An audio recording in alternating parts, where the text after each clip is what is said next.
درود پاک پڑھنے کے بے شمار فضائل و برکات ہیں۔ کعبے کے بدر الدجا، طیبہ کے شمس الضحی، صلی اللہ تعالی علیہ وسلم کا فرمان عالی شان ہے، جس کا مضمون ہے کہ جو کوئی شخص مصیبتوں اور پریشانیوں میں گھرا ہوا ہو، اسے چاہیے کہ مجھ پر کثرت سے درود پڑھے، کہ مجھ پر درود پاک پڑھنا پریشانیوں اور مصیبتوں کو لے جاتا ہے۔ آپ میں سے اگر کوئی بیمار ہے، پریشان ہے، ٹینشن میں ہے، کسی کاروباری مشکل کا شکار ہے، درود پاک ایک ایسا وظیفہ ہے، اور نبی پاک خود فرما رہے ہیں کہ جو پریشانیوں میں ہے اسے چاہیے مجھ پر درود پڑھے، کہ درود جو ہے وہ پریشانیوں کو لے جاتا ہے۔ اور یہ آزمایا ہوا وظیفہ ہے، مجرب وظیفہ ہے۔ آپ کو کبھی فیل ہونا کہ آپ کے اوپر بوجھ ہے، ٹینشن ہے، آپ درود پڑھتے رہیں، آپ اپنی آنکھوں سے دیکھیں گے کہ ٹینشن دور ہو رہا ہے، پریشانیاں دور ہو رہی ہیں، آپ اپنے آپ کو انشاءاللہ ریلیکس فیل کریں گے۔ تو برائے کرم اپنی زندگی میں درود پاک پڑھنا اپنا معمول بنائیے۔ چلتے پھرتے اٹھتے بیٹھتے جتنا ہو سکے درود پاک پڑھتے رہا کریں۔ ایک بار مل کر محبت کے ساتھ باواز بلند درود پاک پڑھ لیں۔ صلو علی الحبیب صلی اللہ تعالی علی محمد صلی اللہ علیہ وسلم۔ قرآن مجید فرقان حمید میں جس اللہ کے نبی کا سب سے زیادہ ذکر ہے وہ ہے اللہ کے نبی حضرت موسیٰ علیہ السلام۔ آپ کلیم اللہ ہیں، اللہ کریم سے آپ گفتگو کیا کرتے تھے، اللہ نے یہ شرف آپ کو عطا فرمایا۔ حضرت موسیٰ کلیم اللہ ہیں اور میرے آقا حبیب اللہ ہیں۔ حضرت موسیٰ کلام کیا کرتے تھے، مگر میرے آقا کو رب نے معراج کی رات اپنے پاس بلا کر سر کی آنکھوں سے اپنا دیدار بھی کروا دیا۔ حضرت موسیٰ کی شان بہت عرفہ اور اعلیٰ ہے، کمال کی ہستی ہے، مگر نبی پاک کی جب بات کرتے ہیں تو سبحان اللہ، حضرت موسیٰ علیہ السلام جو ہیں انہوں نے التجا پیش کی تھی۔ آپ نے عرض کیا تھا اللہ کی بارگاہ میں کہ مولا میں تجھے دیکھنا چاہتا ہوں۔ ارشاد ربانی ہوا لن ترانی، اے موسیٰ تم مجھے نہیں دیکھ سکو گے، لیکن سبحان اللہ وہاں منع کیا گیا اور نبی پاک کو بلایا جا رہا ہے، جبریل امین کو بھیجا جا رہا ہے، اور جبریل امین پیارے آقا علیہ السلام کی بارگاہ میں حاضر ہو کر آپ کو رب کی بارگاہ میں بلانے آتے ہیں۔ حضرت موسیٰ علیہ السلام نے جب دیدار کی تمنا کی تھی تو کوہ طور پر تجلی نازل کی گئی، اور حضرت موسیٰ علیہ السلام اس تجلی کی تاب نہ لا کر بے ہوش ہو گئے تھے۔ ذرا ان دونوں واقعات کو، ایک طرف کوہ طور کا واقعہ، ایک طرف معراج کے واقعے کو نظر میں رکھ کر اب ذرا اس شعر کو سنیے گا، مزید ایمان تازہ ہوگا۔ شاعر لکھتے ہیں قصہ طور و معراج سمجھے کوئی، What is the difference between طور and معراج؟ قصہ طور و معراج سمجھے کوئی بے ہوش جلووں میں گم ہے کوئی۔ ایک طرف حضرت موسیٰ بے ہوش ہو گئے اور اللہ کے حبیب علیہ السلام اللہ کے جلووں میں گم ہے۔ فرق مطلوب و طالب کا دیکھے کوئی، کس کو دیکھا یہ موسیٰ سے پوچھے کوئی، آنکھ والوں کی ہمت پہ لاکھوں سلام۔ تو سبحان اللہ، اللہ کریم مجھے اور آپ کو نبی پاک سے سچی محبت عطا فرمائے، اور حضرت موسیٰ کی شان کی کیا ہی بات ہے۔ آج ہم انشاءاللہ حضرت موسیٰ علیہ السلام کے بارے میں قرآن مجید فرقان حمید سے کچھ سمجھنے کی کوشش کریں گے، اور ایک بڑی ہی انوکھی پرسنالٹی کے بارے میں جانیں گے۔ شاید بہت سارے ناظرین پہلی بار ان کا نام سنیں گے اور ان کی سیرت کے بارے میں جانیں گے۔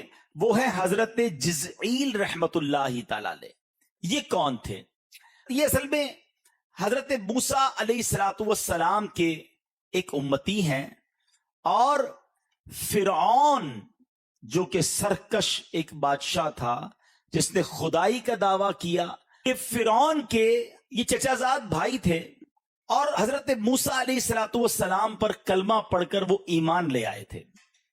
لیکن فرعون چونکہ سخت ظالم تھا تو حضرت جزعیل نے اپنا ایمان جو ہے وہ چھپائے رکھا. حضرت عبداللہ ابن عباس رضی اللہ تعالیٰ عنہ کی روایت کے مطابق ان کا نام جزعیل تھا. ایک بار فرعون نے اپنے وزیروں مشیروں کا ایک اجلاس بلایا اور ان سے مشورہ کیا کہ حضرت موسیٰ علیہ السلام جن کی تبلیغ دن بدن ترقی کر رہی ہے، ان کے پیروکار بڑھ رہے ہیں، حضرت موسیٰ علیہ السلام کو کیسے روکا جائے؟ کوئی طریقہ بتاؤ کہ ان کو روکا جائے، اس کی تبلیغ کی راہ میں رکاوٹ کیسی ڈالی جائے. اس ایجنڈے کے تحت جب سب سے پہلے اجلاس ہوا، اس میں فرعون نے جو رائے دی اس کا ذکر قرآن میں موجود ہے. اس ظالم نے کیا کہا؟ ذرونی اقتل موسیٰ. وہ کہتا ہے مجھے چھوڑ دو کہ میں موسیٰ کو قتل کروں. ایسا ظالم تھا، ایسا سرکش تھا. اس کی جرت دیکھیے کہ اللہ کے نبی کو قتل کرنے کے بارے میں اس نے سازش بنانا شروع کر دی. ذرا سوچئے، یہ تاریخ انسان کا ایک ایسا بدنما پہلو ہے کہ بعض اوقات انسان اسی کا برا چاہتا ہے جو اس کا بھلا چاہ رہا ہوتا ہے. اپنے محسنین کو ہی جناب لوگ نقصان پہنچانے کی کوشش کر رہے ہوتے ہیں. تاریخ اٹھا کر دیکھ لیجئے، جب بھی کسی نے حق کی آواز بلند کی، لوگوں کو جنت کی طرف بلایا، نیکی کے راستے کی طرف بلانے کی کوشش کی، لوگ اسی مبلغ کے دشمن ہو گئے. حضرت نوح علیہ السلام کی سیرت پڑھیں، 950 سال تک آپ اللہ کی طرف بلاتے رہے، جنت کا رستہ بتاتے رہے، اللہ کا قرب حاصل کرنے کا طریقہ بتاتے رہے، ترقی کی راہیں دکھاتے رہے، مگر ان ظالموں نے ایک نہ سنی. 950 سال کی تبلیغ کے بعد فقط 80 لوگ آپ پر ایمان لائے. حضرت نوح علیہ السلام کی جو سیرت ہے نا پیارے اسلامی بھائیوں، یہ ہم سب کے لیے بہت بڑا سبق ہے. آفٹر 950 ایئرز 80 لوگ ایمان لائے. اگر آپ حضرت نوح علیہ السلام کی سیرت پڑھیں تو سیکھنے کو کیا ملتا ہے؟ کچھ لوگ کہتے ہیں نا یار بھلائی کا زمانہ نہیں ہے، میں نیکی کا کام نہیں کرتا، کوئی ساتھ دیتا ہی نہیں ہے. نہیں جناب، ہمارا کام نیکی کی دعوت دینا ہے، ہمارا کام اللہ کی طرف بلانا ہے. کوئی آئے نہ آئے اس میں ہمارا کوئی جس کو کہیں کردار نہیں. ہمیں نیکی کی دعوت پہنچانے کا ثواب مل جائے گا. اور شیطان تو چاہتا ہی یہی ہے. حضرت نوح علیہ السلام نے ہمت نہیں آ رہی، 950 سال تک اللہ کی طرف بلاتے رہے. آج کوئی ہمارا بھائی نیکی کی طرف ایک قدم بڑھاتا ہے، کبھی ذہن بنتا ہے یار مسجد بناؤں، کبھی ذہن بنتا ہے کسی کو جناب نیکی کی طرف بلاؤں، اور سامنے والا حوصلہ توڑ دے یا کسی طرح ڈسکریج کر دے تو بندہ کہتا ہے یار اب میں نے کوئی نیکی کا کام نہیں کرنا، کوئی ساتھ تو دیتا نہیں، کوئی جواب تو دیتا نہیں، الٹا دل توڑ دیتے ہیں، مجھے کیا پڑی یہ نیکی کرنے کی. ارے جناب یہی تو شیطان چاہتا تھا کہ آپ چھوٹی سی دل آزاری ہو اور نیکی کا کام چھوڑ دیں. نہیں جناب، امام حسین کے واقعات سنے ہیں، کربلا والوں کی باتیں سنی ہیں. کیا کربلا والوں نے 22,000 کے لشکر کے سامنے نیکی کی دعوت چھوڑ دی؟ کیا انہوں نے اسلام کے کام کو چھوڑ دیا؟ کیا انہوں نے دین پر کمپرومائز کر لیا؟ سر کٹانا گوارا کیا، مگر نبی پاک کے دین کے پرچم کو بلند کر گئے. ہمارے اسلاف کی سیرت بھری پڑی ہے کہ ان کو ڈسکریج کیا گیا. خود پیارے آقا علیہ الصلوۃ والسلام کی جو مکی زندگی ہے، یعنی نبی پاک نے اعلان نبوت کیا تو اب اسلام کی بات کرتے ہی اپنے پرائے ہو گئے، رشتہ دار دشمن ہو گئے، راستوں میں پھول بچھانے والے، صادق اور امین کہنے والے اب نبی پاک کے جانی دشمن ہو چکے تھے. مگر میرے آقا نے ہمت نہ ہاری. لیکن آج پوری دنیا میں اسلام موجود ہے، یہ میرے آقا کی قربانیوں کا صدقہ، یہ صحابہ کرام کی ان قربانیوں کا صدقہ ہے. مگر آج نبی پاک کا کلمہ پڑھنے والے، غلامان مصطفیٰ کہلانے والے، بعض اوقات چھوٹی چھوٹی باتوں پر دل توڑ دیتے ہیں. نہیں جناب، ہم نے نہیں کرنی نیک کا کام. ہم نے دعوت اسلامی والے بھی مجھے سن رہے ہیں، مدنی قافلے میں جاتے ہیں، کوئی دل توڑ دے، بیان کرنے گئے کسی نے ساتھ نہیں دیا، ہم کہتے نہیں بھائی اب نہیں جائیں گے. ایسا نہ کیا کرو. شیطان چاہتا یہی تھا کہ تم کسی طرح نیکی کے راستے سے ہٹ جاؤ. تو ہے پیارے اسلامی بھائیوں، یہ ہسٹری رہی ہے. اگر آپ انبیاء کی ہسٹری پڑھیں، آپ صحابہ کی ہسٹری پڑھیں، اولیاء کرام کی ہسٹری پڑھیں، ان کو ریڈ کارپٹ ویلکم نہیں ملا، ان کو بھی بڑی مشکلیں اٹھانی پڑی. حضرت خواجہ غریب نواز کو کون نہیں جانتا، مگر جب خواجہ غریب نواز ہندوستان آئے تھے ویلکم نہیں ہوا تھا، پورا ہندوستانی خلاف ہو گیا تھا. پانی بند کرنے کی دھمکی تھی، بیٹھنے نہیں دیتے تھے، مگر خواجہ نے بات جاری رکھی، ہمت نہ چھوڑی۔ اللہ نے کیسی برکت ڈال دی کہ 90 لاکھ غیر مسلم مسلمان ہو گئے۔ وقت آتا ہے، ٹائم لگتا ہے، اور اس کے بعد اللہ وہ ترقی دیتا ہے، وہ راہیں کھول دیتا ہے کہ پھر غیب سے مدد آتی ہے۔ تو نیکی کے کام میں ہمارا کام ڈٹے رہنا ہے، اللہ کریم پھر غیب سے مدد فرماتا ہے۔ تو بہرحال اب ہوا کیا کہ حضرت موسیٰ علیہ السلام کو اب قتل کرنے کی سازش وہ کر رہے تھے، لیکن اب حضرت موسیٰ سے وہ مقابلہ تو نہیں کر پاتا تھا فرعون۔ کئی بار ان کو زیر کرنے کی کوشش کی، مگر حضرت موسیٰ علیہ السلام کے پاس زبردست دلائل ہوتے تھے، وہ معجزات دکھاتے تھے۔ تو فرعونی کہتے یہ تو جادو ہے۔ ایک بار تو فرعون نے کیا کیا، بہت سارے جادوگروں کو جمع کیا کہ یہ لگتا ہے جادو کرتے ہیں، تم ان کا مقابلہ کرو۔ جادوگر آئے، بڑے بڑے انہوں نے اپنے جس کو کہتے ہیں نا شوبدے دکھائے، اپنی رسیاں پھینکی، وہ ساری رسیاں سانپ بن گئی۔ پورا مصر جمع تھا کہ مصر کے بڑے کمال کے جادوگر جن کے نام ہے دنیا میں، اب وہ اپنے جادو دکھائیں گے۔ اب جب وہ رسیاں سانپ بنی اور سانپ ادھر ادھر جانے لگے، ہر طرف خوف پھیل گیا۔ اللہ اکبر۔ حضرت موسیٰ علیہ السلام نے جب اپنا عصا مبارک زمین پر ڈالا تو وہ بڑا اژدہا بن گیا اور وہ ان تمام سانپوں کو نگل گیا۔ اور اس معجزے کو دیکھ کر سارے جادوگر سجدے میں گر گئے، سب نے کلمہ پڑھا اور حضرت موسیٰ کے غلام بن گئے۔ جادوگر تو مان گئے، مگر فرعون اور اس کے ساتھیوں کے دل پر مہر ایسی تھی کہ وہ اس کو بھی جادو ہی سمجھتے رہے اور حضرت موسیٰ پر ایمان نہ لائے، مقابلہ نہیں کر پاتا تھا۔ آخرکار پلان کیا کہ کسی طرح شہید کر دیا جائے۔ حضرت موسیٰ علیہ السلام کے بچپن کا واقعہ ہے۔ فرعون نے خواب دیکھا تھا اور وہ خواب یہ تھا کہ بیت المقدس کی طرف سے ایک آگ آئی ہے اور اس نے مصر کو گھیر لیا ہے اور سارے قبطیوں کو جلا دیا ہے۔ قبطی یہ فرعونی تھے اور بنی اسرائیل کے لوگوں کو کوئی نقصان نہیں ہوا۔ تو جو اس کے کاہن تھے انہوں نے کہا کہ ہمارا علم بتاتا ہے کہ بنی اسرائیل میں ایک بچہ پیدا ہوگا جو تیری بادشاہی کو زوال لے آئے گا، تجھے تباہ و برباد کر دے گا۔ اب جب فرعون نے یہ تعبیر سنی تو حکم جاری کر دیا کہ بنی اسرائیل میں جو لڑکا پیدا ہو اس کو قتل کر دیا جائے۔ اس ظالم نے کاہنوں کی بات کو مان کر ہزاروں بچوں کو قتل کروا دیا، یعنی جو بچہ پیدا ہوتا اسے مار دیا جاتا۔ تھوڑے دنوں کے بعد اب اس قوم کے اندر ایک وبا پھیلی اور اس قوم کے بوڑھے لوگ بھی مرنے لگے۔ اب اس کے وزیروں نے کہا ادھر سے بوڑھے مر رہے ہیں، ادھر سے تم بچے قتل کروا رہے ہو، تھوڑے عرصے بعد تو ہماری تعداد ہی ختم ہو جائے گی، ہماری آگے جا کے خدمت کون کرے گا، ہمارے کام کو آج کون چلائے گا، جوان تو بنیں گے ہی نہیں۔ جب بچے ہی مار دو گے تو کیسے یہ نسل آگے چلے گی؟ تو اب اس نے کہا کہ ایسا کرو، 1 سال بچے جو پیدا ہوں ان کو مار دو، اگلے سال جو بچے پیدا ہوں ان کو چھوڑ دو۔ عجیب و غریب اس کے فیصلے تھے۔ تو 1 سال، جس سال بچوں کو نہیں قتل کرنا تھا اس سال حضرت ہارون علیہ السلام پیدا ہوئے، تو وہ بچ گئے، معاملات سے نکل گئے۔ اب جس سال بچوں کو قتل کرنا تھا اس سال حضرت موسیٰ پیدا ہوئے۔ اب وہ تو اس کے کارندے ڈھونڈتے تھے کہ کدھر بچہ ملے اسے قتل کر دیں۔ حضرت موسیٰ علیہ السلام کی جو والدہ تھی انہوں نے کیا کیا کہ حضرت موسیٰ علیہ السلام کی پیدائش کو بہت چھپایا کہ کسی طرح پتہ نہ چلے۔ اور اب سبحان اللہ، اللہ کریم نے ان کے دل میں یہ الہام ڈالا، حضرت موسیٰ کی والدہ کے دل میں، کہ تم حضرت موسیٰ کو دودھ پلاؤ۔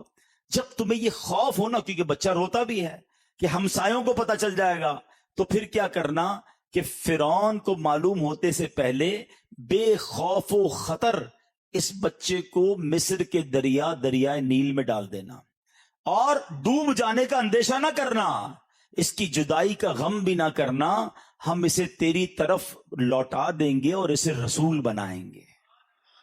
اچھا یہ پوری بات اللہ کریم نے قرآن میں بیان فرمائی. حضرت موسیٰ کی والدہ کا نام کیا تھا؟ یوحانز، اور آپ لاوی بن یعقوب کی نسل سے ہیں. پہلے آپ کے دل میں یہ بات ڈالی کہ بچے سے گھبرانا نہیں، اس بچے کو پانی میں ڈال دینا، یہ ڈوبے گا نہیں اور فرعون بھی نقصان نہیں پہنچائے گا، یہ بچہ واپس بھی تمہارے پاس آئے گا اور اس کو رسول بھی بنایا جائے گا. اب ایک ماں ہے، اس کو پتا ہے پورے شہر کے بچے قتل کیے جا رہے ہیں، میرا بچہ کیسے بچ سکتا ہے؟ لیکن اللہ کریم نے دل میں یہ بات ڈال دی، اور اس بات کو قرآن سورہ قصص میں کتنے پیارے انداز میں بیان فرماتا ہے. میں یہ واقعہ بیان کرتے کرتے تھوڑا سا توجہ یہ بھی دلانا چاہوں گا کہ دیکھو یہ سب رب کے کلام میں موجود ہے، یہ ہمیں پہلے کیوں نہیں پتا، یہ ہم نے پہلے کیوں نہیں پڑھا، اور اپنے بچوں کو، اپنی فیملی کو یہ واقعات ہم کیوں نہیں سناتے. سنو اللہ قرآن میں کیا فرماتا ہے. بسم اللہ الرحمن الرحیم. وَأَوْحَيْنَا إِلَىٰ أُمِّ مُوسَىٰ أَنْ أَرْضِعِيهِ فَإِذَا خِفْتِ عَلَيْهِ فَأَلْقِيهِ فِي الْيَمِّ وَلَا تَخَافِي وَلَا تَحْزَنِي إِنَّا رَادُّوهُ إِلَيْكِ وَجَاعِلُوهُ مِنَ الْمُرْسَلِينَ. اللہ قرآن میں فرماتا ہے ہم نے موسیٰ کی ماں کو الہام فرمایا کہ اسے دودھ پلا، پھر جب تجھے اس پر خوف ہو تو اسے دریا میں ڈال دے، اور خوف نہ کر اور غم نہ کر. وَلَا تَخَافِي وَلَا تَحْزَنِي، خوف نہ کر، غم نہ کر، بے شک ہم اسے تیری طرف پھیر لائیں گے اور اسے رسولوں میں سے بنائیں گے.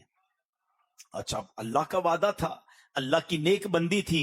آپ نے کیا کیا کہ آپ نے پہلے تو کچھ دنوں تک دودھ پلایا، آپ کی بہن کے سوا کسی کو بتایا نہیں، لیکن جب کچھ دن کے بعد والدہ کو فرعون کی طرف سے اندیشہ ہوا تو ایک صندوق بنایا، نیچے روئی بچھائی، چھوٹا سا بچہ ہے، اس بچے کو اس صندوق میں ڈالا گیا.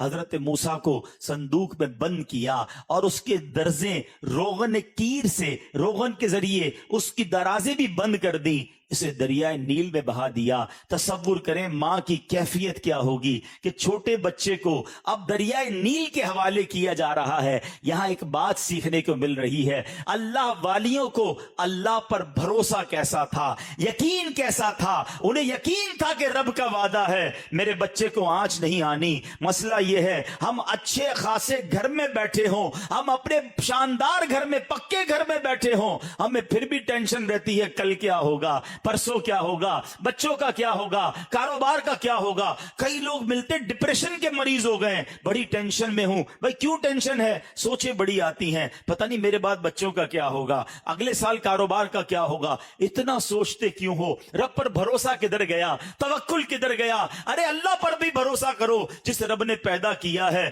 وہی سنبھالے گا، وہی پالے گا. مجھے بھی پال رہا ہے، میرے بچوں کو بھی پالے گا. ہم یہ جو بے توکل والی باتیں کرتے ہیں یہ ٹھیک نہیں ہے. اب سنو کیا ہوا. اب وہ صندوق کدھر گیا؟ اللہ کی شان دیکھو، کسی اور جگہ بھی جا سکتا تھا، مگر یہ صندوق کیا ہوا؟ حضرت موسیٰ علیہ السلام کی والدہ نے ان کی یعنی حضرت موسیٰ کی بہن مریم سے کہا کہ ذرا تم صندوق کے ساتھ ساتھ دریا کے کنارے کنارے چلتی رہو، دیکھو صندوق جاتا کدھر ہے بھائی پر نظر رکھو. وہ بہن چلتی رہی، دیکھتی رہی. اب ہوا کیا کہ یہ دریا سے نکل کر ایک بڑی نہر میں چلا گیا صندوق. اور وہ تیرتے تیرتے تیرتے وہ نہر کہاں جاتی ہے؟ وہ فرعون کے محل کے قریب سے گزرتی تھی. حسن اتفاق دیکھیں کہ فرعون اپنی بیوی آسیہ کے ساتھ نہر کے کنارے بیٹھا ہے. نہر میں صندوق دیکھا، غلاموں کو کہا وہ صندوق اٹھا کر لاؤ. جس کے کارندوں سے بچانے کے لیے بچے کو پانی میں ڈالا ہے وہ صندوق اسی ظالم کے ہاتھ میں چلا گیا. اب جیسے ہی صندوق کھولا گیا، ایک چاند سا چہرے والا، ایک نورانی چہرے والا بچہ اس صندوق میں ہے، مسکرا رہا ہے، کھلکھلا رہا ہے. سبحان اللہ، ایسی وجاہت تھی، آثار ایسے اس کی پیشانی پر تھے. حضرت آسیہ کے دل میں تو محبت آئی، فرعون کے دل میں بھی اللہ نے تھوڑی دیر کے لیے محبت ڈال دی. فرعون کی قوم نے ورگلایا کہ یہ وہی بچہ نہ ہو جو تمہیں مارنے والا ہے، تم نے خواب دیکھا تھا۔ فرعون کی بیوی کیا کہتی ہے؟ حضرت آسیہ کہتی ہیں یہ بچہ میری اور تیری آنکھوں کی ٹھنڈک بنے گا، اسے قتل نہ کرو، ہو سکتا ہے یہ ہمیں نفع دے، ہم اسے بیٹا بنا لیں۔ فرعون کی بیوی آسیہ بڑی نیک خاتون تھی، انبیاء کی نسل سے تھی، غریبوں اور مسکینوں پر رحم کیا کرتی تھی۔ انہوں نے فرعون سے یہ بھی کہا کہ یہ بچہ تو 1 سال سے بڑا معلوم ہوتا ہے۔ حضرت موسیٰ علیہ السلام کی جو گروتھ تھی نا وہ بڑی زبردست تھی، آپ ابھی 1 سال کے ہوئے نہیں تھے، دکھنے میں آپ 1 سال سے زیادہ کے لگتے تھے۔ تو حضرت آسیہ نے کہا کہ یہ 1 سال سے بڑا معلوم ہوتا ہے، لگتا ہے یہ اس سال پیدا ہوا ہے جس سال تم نے کہا تھا قتل نہیں کرنا ہے۔ اچھا یہ پتہ نہیں پانی میں آ رہا ہے، ہمارے یہاں کا ہو ہی نہ، کسی اور ملک سے آ رہا ہو، ہمیں تو اپنے ملک میں پیدا ہونے والے بچوں سے فکر ہونی چاہیے، یہ کسی اور سرزمین سے آیا ہوگا، لہٰذا تم اسے قتل نہ کرو۔ اللہ کی شان دیکھیں، وہ فرعون جو ہزاروں بچے قتل کروا چکا تھا، حضرت موسیٰ کی تلاش میں حضرت موسیٰ اس کے گھر پہنچ گئے، اس کو قتل نہیں کروایا۔ یہ جو میں جتنی باتیں کر رہا ہوں یہ سب قرآن میں موجود ہیں۔ اب حضرت موسیٰ علیہ السلام کی والدہ نے سنا کہ ان کو پتہ چل گیا، بیٹی نے آ کے بتایا کہ ماں جی جس شیطان سے، جس ظالم سے بچے کو بچانا تھا وہ صندوق تو گھومتے گھومتے فرعون کے پاس ہی پہنچ گیا۔ اللہ اکبر! ماں کا دل، ماں کی کیا کیفیت ہوئی ہوگی کہ میں نے، اللہ نے تو وعدہ فرمایا تھا کہ میرے بچہ نہ ڈوبے گا، اس کی حفاظت ہوگی، یہ میرے پاس واپس بھی آئے گا، یہ بچہ تو چلا ہی ادھر گیا کہ جدھر مجھے بچانا تھا، جس سے ماں بے قرار۔ اللہ اکبر! وہ کہتی ہے کہ میں جا کر کہہ دیتی ہوں فرعون کے دربار میں یہ میرا ہی بیٹا ہے، کیوں میرے بیٹے کو تم نے لیا ہے؟ اب پھر اللہ نے دل میں الہام پیدا فرمایا، پھر انہیں الہام کیا گیا کہ وعدے پر یقین رکھو، بچہ تمہیں لوٹایا جائے گا۔ It's amazing! یقین کریں، آپ جب یہ واقعہ پڑھتے ہیں نا، اللہ کی قدرت کا وہ شاہکار واقعہ ہے، ایمان تازہ ہوتا ہے، رونگٹے کھڑے ہو جاتے ہیں جب قرآن کی آیتوں کو پڑھے۔ اللہ پھر فرما رہا ہے وعدے پر یقین رکھنا، تمہیں بچہ واپس لوٹایا جائے گا، ہم تمہیں واپس لوٹائیں گے۔ اللہ قرآن میں کیا فرماتا ہے؟ وَأَصْبَحَ فُؤَادُ أُمِّ مُوسَىٰ فَارِغًا إِن كَادَتْ لَتُبْدِي بِهِ لَوْلَا أَن رَبَطْنَا عَلَىٰ قَلْبِهَا لِتَكُونَ مِنَ الْمُؤْمِنِينَ۔ اللہ قرآن میں فرماتا ہے اور صبح کے وقت موسیٰ کی ماں کا دل بے قرار ہو گیا، بے شک قریب تھا کہ وہ اسے ظاہر کر دیتی، ماں دوڑتی بھی جاتی اور محل میں اعلان کرتی میرا بچہ ہے، کیوں اسے لے لیا ہے؟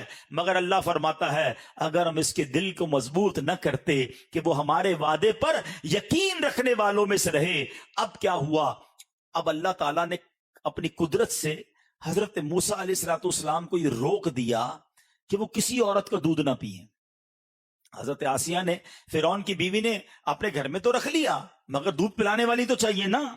اب مصر سے دائیاں بلائی گئی، ایک ایک کر کے بہت ساری دائیاں آئیں، حضرت موسیٰ کسی کا دودھ نہ پیے۔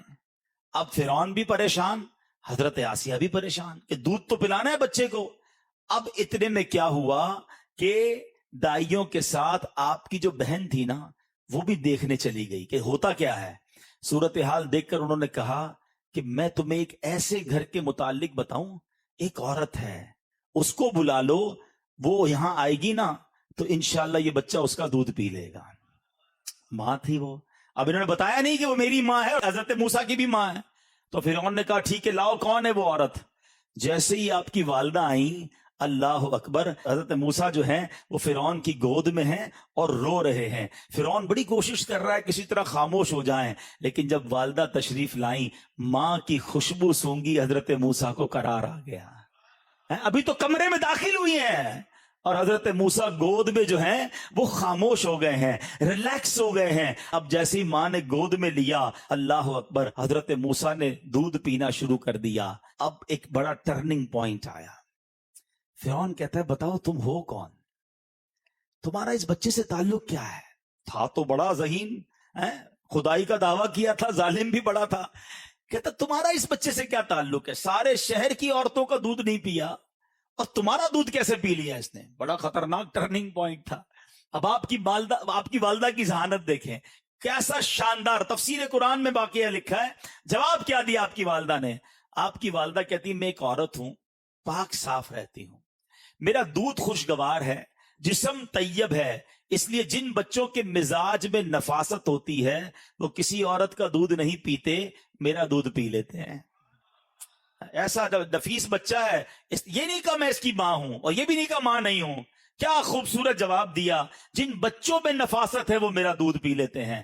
اللہ اکبر۔ فرعون نے کہا ایسا کرو پھر یہ بچہ تم ہی لے جاؤ، اپنے گھر پہ پالو، گھر جا کر دودھ پلانا۔ اللہ اکبر۔ ماں اپنے لخت جگر کو گھر لے آئی۔ اللہ کا وعدہ پورا ہو گیا۔ رب نے وعدہ فرمایا تھا گھبرانا نہیں، ڈرنا نہیں، بچہ واپس لوٹائیں گے۔ یہ ہے میرے رب کی شان۔ جب رب حفاظت فرماتا ہے تو شیطان کے چنگل سے، فرعون کے چنگل سے، ظالم کے چنگل سے بھی نکال لاتا ہے۔ اصل چیز بھروسہ ہونا چاہیے۔ حضرت موسیٰ علیہ السلام کی ماں کو رب پر بھروسہ تھا، بچہ پانی کے حوالے کیا، اللہ نے فرعون کے گود سے اٹھا کر اللہ نے حضرت موسیٰ کی والدہ میں گود میں عطا فرما دیا۔ کیا واقعہ ہے، اور سیکھنے کو یہی ملتا ہے۔ بندہ کہتا ہے نا یار اب پھنس گیا ہوں، اب نکل نہیں سکوں گا، اب مسئلہ حل نہیں ہوگا، اب ٹینشن دور نہیں ہو سکتی، ایسا بڑا پرابلم آ گیا ہے کوئی حل نہیں کر سکتا۔ نہیں میرے پیارے اسلامی بھائیوں، مایوسی کی باتیں نہ کیا کرو، ٹینشن میں نہ آیا کرو، اللہ پر بھروسہ رکھو۔ آج میں آپ کو ایک وظیفہ بھی بتاؤں گا۔ آج جو میں نے واقعہ شروع کیا ہے حضرت جزعیل کا، اس واقعے کو سننا، اللہ کی قسم اللہ نے قرآن میں ہی ہمیں ایک وظیفہ دے دیا ہے، اور وہ کمال کا وظیفہ ہے۔ اگر میرا کوئی بھائی یہاں ٹینشن میں بیٹھا ہے، کاروباری پرابلم ہے، فیملی پرابلم ہے، بیماری کا مسئلہ ہے، what ever calamity and problem you have, آج غور سے سنو۔ ایک تو اس واقعے سے سبق لے لو کہ اللہ چاہے تو کیا کچھ کر سکتا ہے۔ ان اللہ علی کل شیء قدیر۔ میرے رب نے اپنی قدرت کا نظارہ دکھایا، ماں سے کیا ہوا جو وعدہ تھا، ماں کو وہ بچہ واپس عطا فرمایا۔ اب کیا ہوا؟ حضرت موسیٰ روز ماں کا دودھ پیتے تھے، اور ماں حضرت موسیٰ کو دودھ پلانے کے لیے فرعون معاوضہ بھی دیتا تھا۔ کمال دیکھو، ماں تو ویسے ہی بچے کو خوشی خوشی دودھ پلا رہی ہے، فرعون روزانہ سونے کی ایک اشرفی بھجواتا تھا، روز دودھ پلانے کی ایک اشرفی انعام میں ملتی تھی۔ اب دودھ چھوٹنے کا وقت آ گیا، اب فرعون کے پاس حضرت موسیٰ کو واپس کرنا تھا۔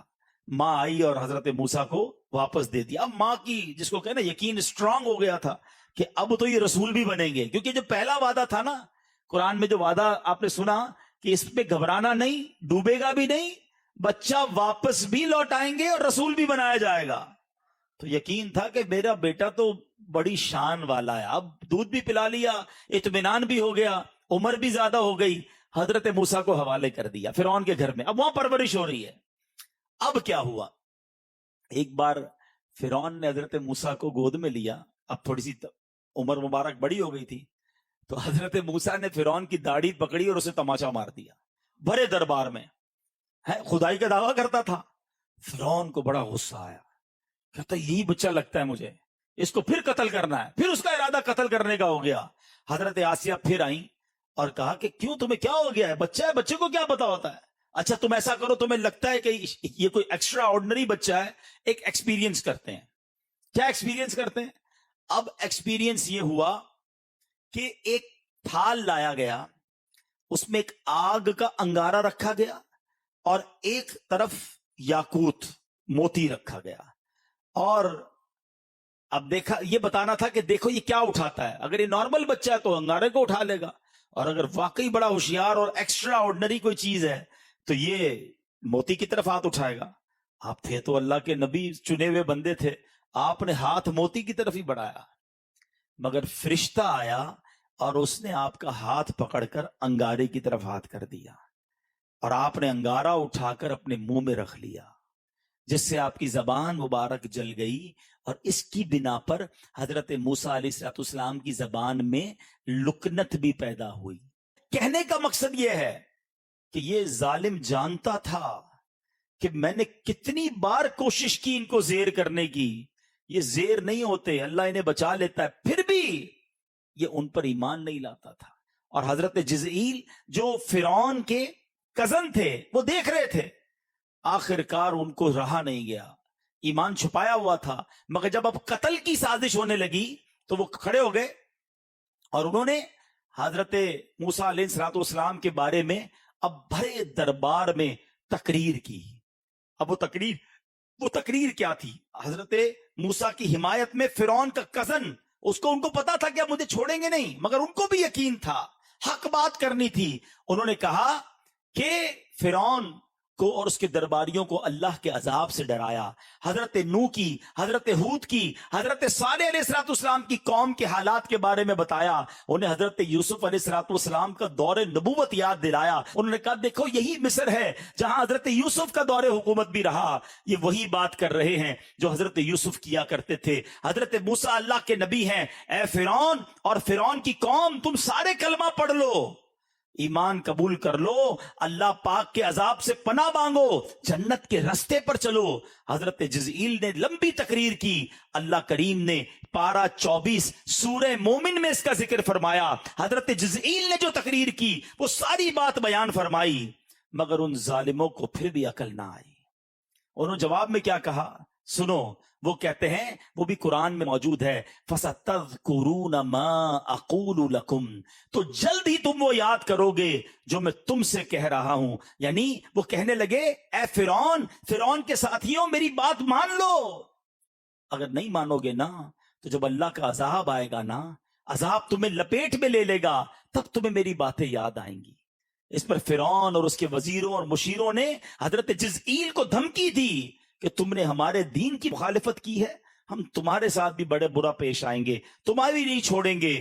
اب حضرت جزئیل نے جو جملہ کہا، اب ذرا سنیے گا، میرا جو آج بیان کا مین موضوع ہے نا، جو میں آج آپ کو ایک قرآنی وظیفہ دینا چاہتا ہوں، ٹینشن سے ریلیکسیشن کا وظیفہ دینا چاہتا ہوں۔ حضرت جزئیل نے جو جملہ کہا، کمال دیکھو، آپ کی زبان سے یہ جملہ ادا ہوا، حالانکہ آپ فرعون کے قوم کے تھے، مگر اللہ کریم نے اس جملے کو قرآن پاک میں شامل فرما لیا ہے۔ اب وہ کہا کیا انہوں نے کہا وَأُفَوِّضُ أَمْرِي إِلَى اللَّهِ إِنَّ اللَّهَ بَصِيرٌ بِالْعِبَادِ، دھمکی دی نا، نہیں چھوڑیں گے، تمہارا بیڑا غرق کر دیں گے، تمہارا نام مٹا دیں گے۔ جواب میں اس اللہ کے بندے نے جواب کیا دیا، کہتے میں اپنے کام اللہ کو سونپتا ہوں، وَأُفَوِّضُ أَمْرِي إِلَى اللَّهِ، اپنے کام اللہ کو سونپتا ہوں، بے شک اللہ بندوں کو دیکھتا ہے۔ حضرت جزئیل نے ایسا ہی کیا، اللہ کو اپنے کام سپرد کر دیے۔ اللہ کریم نے آپ کی حفاظت کیسے فرمائی کہ فرعون کسی دربار سے تو چلے گئے، پہاڑ پر جا کر اللہ کی عبادت میں مصروف ہو گئے۔ فرعون کے سپاہیوں نے، فرعون نے کہا جاؤ پکڑو جا کر ان کو چھوڑنا نہیں ہے۔ سپاہی گئے تو دیکھا شیر اور چیتے ان کے ارد گرد پہرا دیے ہوئے ہیں۔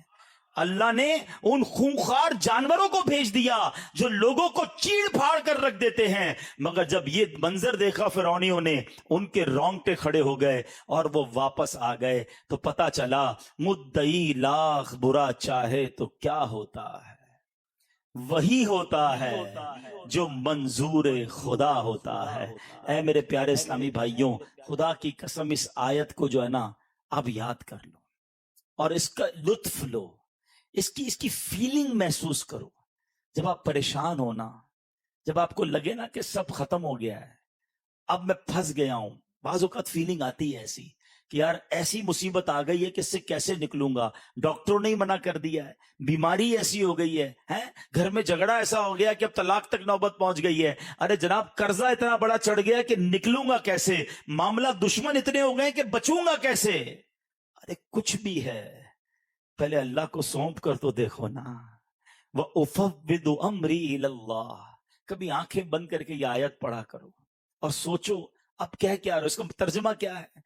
میں اپنے کام اپنے اللہ کو سونپتا ہوں، اپنی ساری چیزیں اپنے رب کو سونپتا ہوں۔ اور رب کیا فرماتا ہے؟ ان اللہ بصیر بالعباد، بے شک اللہ بندوں کو دیکھتا ہے، وہ دیکھ رہا ہے میرے ساتھ جو ہو رہا ہے نا، وہ دیکھ رہا ہے، وہ کریم ہے، وہ میری ماں سے زیادہ مجھے چاہنے والا ہے۔ ہمارا پرابلم یہی ہے، ہمیں سب پر بھروسہ ہے، ہمیں رب پر بھروسہ نہ رہا۔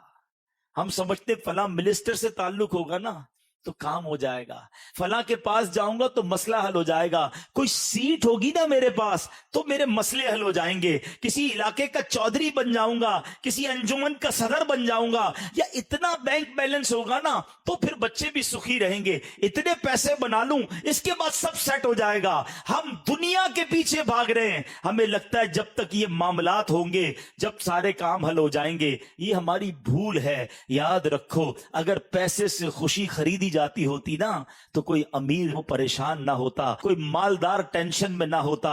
ارے یہ پیسہ خوشی نہیں دیتا، رب چاہے تو خوشی ملتی ہے، رب چاہے تو سکون ملتا ہے، اللہ چاہے تو صحت ملتی ہے۔ لوگ کہتے یار پیسہ ہو بڑی بڑی بیماری کا علاج ہو جاتا ہے۔ نہیں جناب، آپ کی بھول ہے۔ آپ دنیا کا بیسٹ ہاسپٹل لے لیں، دنیا کا بیسٹ ڈاکٹر لے لیں، کروڑوں روپے خرچ کر لیں، لیکن اگر آپ کے نصیب میں شفا نہیں تو شفا نہیں ملے گی۔ یہ بات بڑی اچھی طریقے سے ہمیں کرونا وائرس نے سکھا دی۔ لاکھوں کروڑوں لوگ دنیا سے کرونا وائرس میں جس طرح مبتلا ہوئے، اور ہم نے اپنے سامنے جنازے اٹھتے دیکھے، اربوں پتی لوگ تھے۔ مجھے کالز آئیں، ارے بھائی ہاسپٹل بتا دو، پیسے جتنے خرچ ہوں گے ہم کر لیں گے، ہمارے والد کو بچا لو۔ لیکن جب وقت آ گیا تو کوئی کسی کو نہ بچا سکا۔ ہمیں پتہ چلتا ہے شفا اللہ کے ہاتھ میں ہے، پیسوں سے شفا نہیں ملتی۔ اور خدا کی قسم، میرا رب چاہے نا غریب آدمی ہو، بیمار ہو جائے، ڈاکٹر منع کر دیں، اللہ چاہے تو صبح اٹھے تو بغیر بیماری کے کھڑا ہو جاتا ہے۔ شفا دینے والی ذات رب کی ذات ہے۔ آپ کو لگ رہا ہے بہت بڑا مسئلہ ہے، بہت بڑی ٹینشن ہے، بہت بڑا مسئلہ ہے۔ سچی بات، یہ تمہارے لیے پہاڑ ہے، میرے رب کے لیے کچھ نہیں ہے، میرے مالک کے لیے کچھ نہیں ہے۔ اس نے کن کہنا ہے، فیکون ہو جانا ہے۔ ارے مجھے اور آپ کو لگتا ہے میں نہیں نکل سکتا، میرے رب نے اشارہ فرمانا ہے، رب نے رحمت کی نگاہ فرمانی ہے اور مسئلے حل ہو جانے ہیں۔ پکارو تو صحیح اسے دل سے، عرض تو کرو اس کی بارگاہ میں۔ وَأُفَوِّضُ أَمْرِي إِلَى اللَّهِ، اے اللہ میں اپنے سارے کام تجھے سونپتا ہوں۔ میں تھک گیا، میں ہار مانتا ہوں، میں کچھ بھی نہیں ہوں مالک، میں نے بڑی کوشش کر لی، میں نے بڑے راستے نکال لیے، میری اوقات کچھ نہیں، سب تیرے ہاتھ میں ہے۔ اے کریم، اب تو چاہے گا تو میری مشکل حل ہونی ہے۔ کبھی اکیلے میں آنکھیں بند کر کے اللہ کی رحمت کا تصور جما کر کبھی اپنے مالک کی بارگاہ میں عرض کرنا، وَأُفَوِّضُ أَمْرِي إِلَى اللَّهِ، اے اللہ میں اپنے سارے کام تجھے سونپتا ہوں۔ ان اللہ بصیر بالعباد، اے اللہ تو دیکھ رہا ہے تیرا بندہ کس حال میں ہے، تیرا بندہ کس تکلیف میں ہے، تیرا بندہ کس بے قراری میں ہے۔ مجھے ایک بات کا جواب دیجئے، کبھی زندگی میں ایسا ہوا ہوگا کہ آپ جب چھوٹے ہوں گے، پریشان ہوں گے، رات کو نیند نہیں آتی ہوگی، آپ پریشان ہو کر اپنی ماں کے پاس گئے ہوں گے، ماں سو رہی تھی، ماں کو کہا ماں میں پریشان ہوں، میرے ساتھ یہ ٹینشن ہے، مجھے نیند نہیں آ رہی۔ آنکھوں میں آنسو لے کر جب ہم ماں کے پاس گئے، سچ بتاؤ ماں نے کیا کیا؟ کروٹ بدل کر ماں سو گئی کہ بیٹا تیرا کام تو جان؟ نہیں، ماں بھی اٹھ گئی، ماں نے سینے لگایا، ساری رات دعائیں دیتی رہی، جو بن پڑا ماں نے کیا۔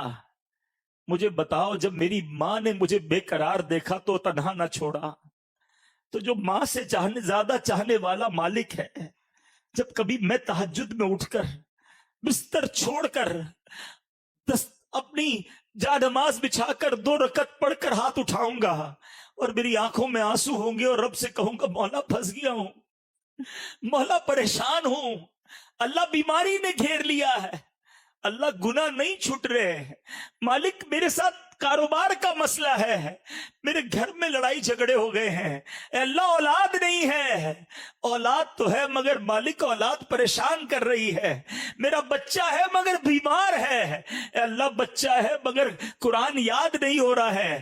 ارے کہو نا مالک سے، مجھے بتاؤ کون ہے حل المشکلات، کون ہے مصیبتوں کو ٹالنے والا، کون ہے دینے والا؟ والا یہی مسئلہ ہے. اپنی فائلیں لے کر ہم دنیا والوں کے دروازوں پر تو پہنچ جاتے ہیں, ہاتھ اٹھا کر اللہ کی بارگاہ میں نہیں عرض کرتے.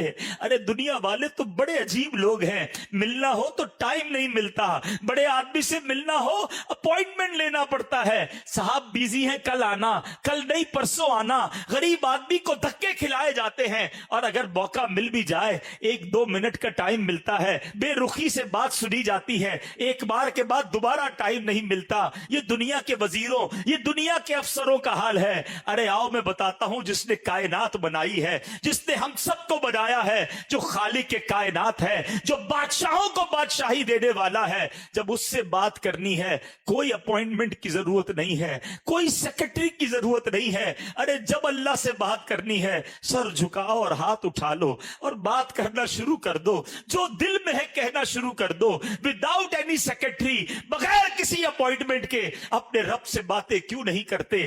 دعا کو سمجھو تو صحیح یہ کیا ہے. شیر خدا مولا علی کرم اللہ تعالی وجہ الکریم کیا خوب فرماتے ہیں جب میرا جی چاہتا ہے, جب میرا جی چاہتا ہے اللہ مجھ سے بات کرے تو میں قرآن پڑھنے لگ جاتا ہوں. قرآن کس کا کلام ہے بتاؤ نا؟ کلام اللہ ہے, پڑھو نا قرآن. اللہ تم سے خطاب فرما رہا ہے, اللہ تم سے کلام کرتا ہے. کہتا جب میرا جی چاہتا ہے اللہ مجھ سے بات کرے میں قرآن پڑھنے لگ جاتا ہوں, اور جب میرا جی چاہتا ہے میں اللہ سے بات کروں میں دعا کرنے لگ جاتا ہوں. کیوں نہیں کرتے اللہ کی بارگاہ میں باتیں ہیں؟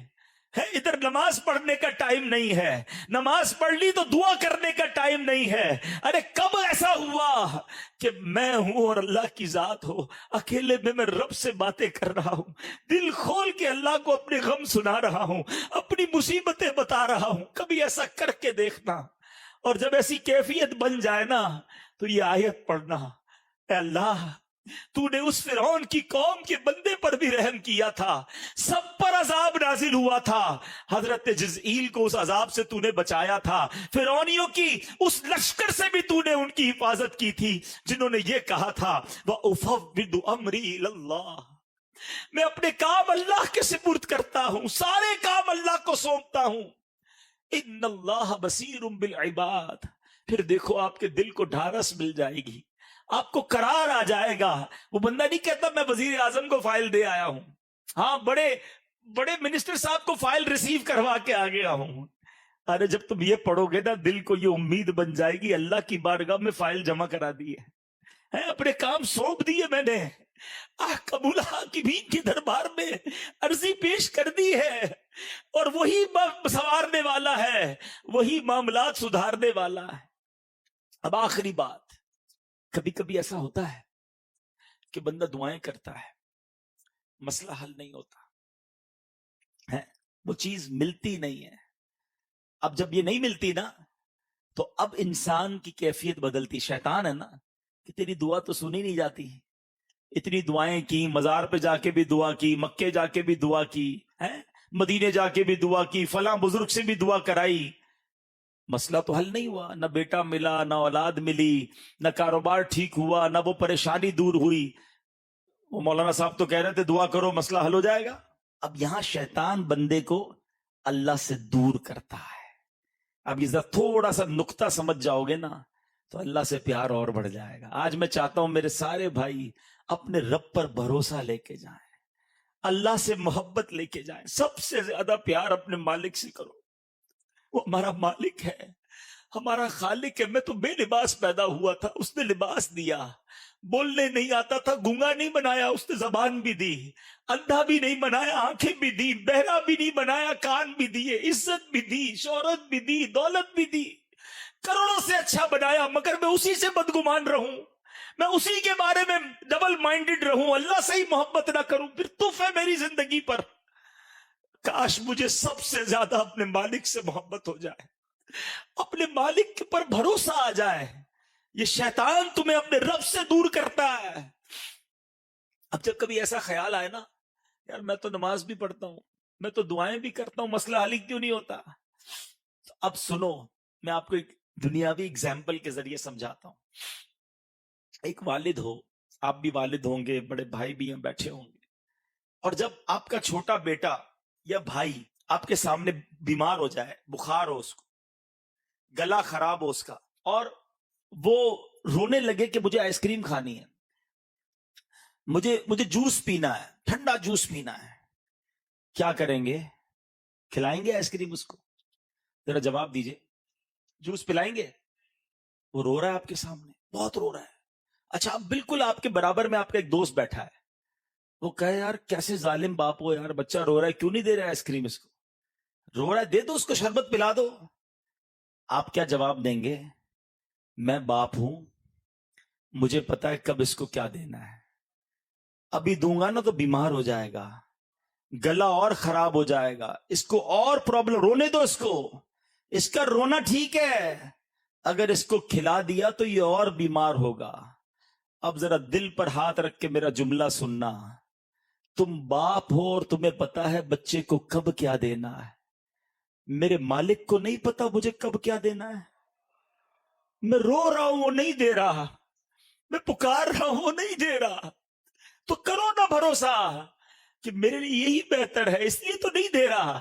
کسی کے لیے مال بہتر ہے، کسی کے لیے غربت بہتر ہے، کسی کے لیے اولاد بہتر ہے، کسی کے لیے اولاد نہ ہونا بہتر ہے. کیا پتا تمہارے مقدر میں معذور اولاد لکھی ہو، ساری زندگی روتے رہتے. کیا پتا تمہارے مقدر میں ایسی اولاد لکھی ہو جو مار کے تمہیں گھر سے نکال دیتی. اللہ نے اولاد نہیں دی، یہی تمہارے لیے بہتر ہے. تم پیسے کے لیے رو رہے ہو، کیا پتا پیسہ آتا ایمان چلا جاتا. اللہ نے مال نہیں دیا، یہی بہتر ہے. جب تم والد ہو کر بہتر فیصلہ کرتے ہو، ماں ہو کر ماں بچوں کے لیے بہتر فیصلہ کرتی ہے، تو میرا خالق میرے بارے میں جو فیصلہ فرماتا ہے وہی بہتر ہے. بھروسہ کرنا شروع کر دو. ہیں ایک بار میں جب بھی اس طرح کا بیان کرتا ہوں مجھے ایک واقعہ یاد آ جاتا ہے، آخری واقعہ سنا دیتا ہوں. میں ایک بار افریقہ گیا، تنزانیہ، تو مجھے بعض اوقات عام لوگوں سے بھی بڑی باتیں سیکھنے کو مل جاتی ہے. بزنس مین نے ایک بات سکھا دی، مجھے بیٹھ گئی دل میں، نا دماغ میں بیٹھ گئی. انہوں نے ایک بہت بڑا سٹی بنایا نا، ہاؤسنگ اسکیم، جس طرح آپ کی یہاں بھی سوسائٹیاں بنتی ہیں. مجھے کہا عبدالحبیب بھائی آپ ہمارے ملک آئیں، میں آپ کو لے جاتا ہوں، آپ ذرا دعا کروا دائیں. میں نے کہا چلے، ان کی دل جوئی ہو جائے گی. وہ مجھے گاڑی میں بٹھا کے لے گئے. ان کی سوسائٹی جانے کے لیے ایک پل کراس کرنا تھا، اس پل پہ کچھ کام ہو رہا تھا. وہ پل کراس کیے بغیر ہم اس سوسائٹی میں جا نہیں سکتے تھے، کام ہو رہا تھا. انہوں نے بڑی کوشش کی، بڑا سورسفل آدمی تھا، بڑے اس نے فون وون بھی کیے کہ یار راستہ کھل جائے. راستہ نہیں کھلا. اگلے دن میری فلائٹ تھی تو واپس آئے، نہیں جا سکے. تو میں تھوڑا سا ان کو سمپتھی کر رہا تھا. میں نے ان کی دل جوئی کے لیے کہا کہ یار کوئی بات نہیں، انشاءاللہ پھر کبھی زندگی ہوئی میں آؤں گا تو چلوں گا، آپ دل چھوٹا نہ کریں. کہتا حبیب بھائی میری ایک عادت ہے، میرا کوئی کام ہو جائے نا، میں ایک بار اللہ کا شکر ادا کرتا ہوں، اور جب کام نہ ہو تو میں 2 بار اللہ کا شکر ادا کرتا ہوں. میں تو چونک گیا. میں نے کہا یار یہ کیا کہا، ذرا دوبارہ کہیے. اس نے دوبارہ ریپیٹ کی بات. میں نے کہا اس کا کیا مطلب ہے؟ کہتے ہیں کام ہو گیا تو اللہ نے کیا، نہیں ہوا تو بھی اللہ نے کیا نا، وہی بہتر تھا میرے لیے. میں نے کہا یار کیا توکل ہے آپ کا. مجھے اتنا مزہ آئی یہ بات. اب مجھے ایک بات بتاؤ، اگر یہ بلیف بن جائے، یہ یقین آپ کو اور مجھے مل جائے کہ میرا کام ہو گیا تب بھی اللہ کا شکر، اور نہیں ہوا جب بھی اللہ کا شکر، تو ٹینشن کہاں سے آئے گی پھر؟ ہمارا تو پرابلم ہی یہی ہے یار، اتنا اچھا سودا آیا تھا نکل گیا یار، بڑا افسوس ہے یار، آئٹم نکل گئی. کپڑا بڑا سستا مل رہا تھا، کاش پہلے لے لیتا. ڈالر تھوڑے دنوں پہلے لے لیتا، ڈالر بڑھ گیا یار. گھر کے پاس پلاٹ مل رہا تھا، بس تھوڑے پیسوں کی وجہ سے سودا نکل گیا، آج ڈبل قیمت ہو گئی. یہی سوچ سوچ کے ٹینشن ہے. اور اگر یقین یہ ہو کہ وہی بہتر تھا، نہیں ہوا یہی میرے لیے اچھا تھا، یہ سودا نہ ہونا ہی اچھا تھا، یہ پلاٹ نہ ملنا ہی اچھا تھا، ادھر رشتہ نہ ہونا ہی اچھا تھا، ہم کیوں جو نہیں ہوتا اس میں ٹینشن میں ہے؟ ارے اللہ نے جو دیا ہے اس پر خوشیاں مناؤ، اللہ کا شکر ادا کرتے رہا کرو. اللہ کرے کہ آج یہ یقین ہو جائے کہ جو ہو رہا ہے وہی بہتر ہے میرے لیے، اللہ جو دے رہا ہے وہی میرے لیے بہتر ہے. آج اللہ سے عرض کرو اللہ ہم تیرے فیصلے پر راضی ہیں، تیرے تمام فیصلوں پر راضی ہیں.